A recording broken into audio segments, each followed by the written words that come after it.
All right, what I would like you guys to do is you are going to pull up the photo that you submitted into Schoology on Wednesday, the e-learning assignment that I asked you guys to do. You uploaded a photo, you did a sketch of the photo, you uploaded the photo then thereafter that.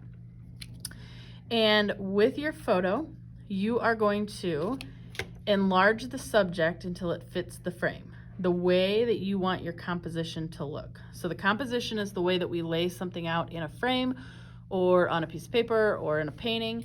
In my case, my dog is the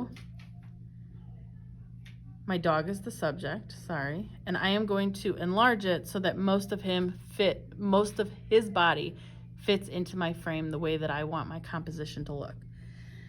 Some of you have asked if you can just do your dog's head or the animal's head. If you asked that, because I don't want all of you to do this, you are just going to enlarge it so that you just see your pet's head, okay? Now, the reason I'm not going larger is because I want his ears to stay in the frame. If I were to enlarge it too much, that would kind of be a slightly awkward composition, because remember, we're making this with paper, and it's going to be three-dimensional, so it's going to look like his ears were cropped off, and I don't want that to happen. So you need to make sure that if you had asked if you could just do your animal's head, that you make sure all the parts of the head, including the ears, are still in the frame. In my case, I want to do my entire dog's body, but I don't want all of this negative space in the background. I don't need that. We're not going to see it, so might as well make the dog as big as we can and crop out some of that unnecessary information in the background, okay?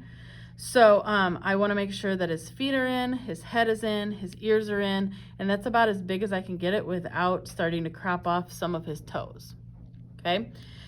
The next thing I would like you guys to do is you're going to take that composition, and I would like you to screenshot it, okay? So that you always have that composition, because when you start to touch this, it's going to move, and you're going to see why it's necessary for it to be the same size every time you do this.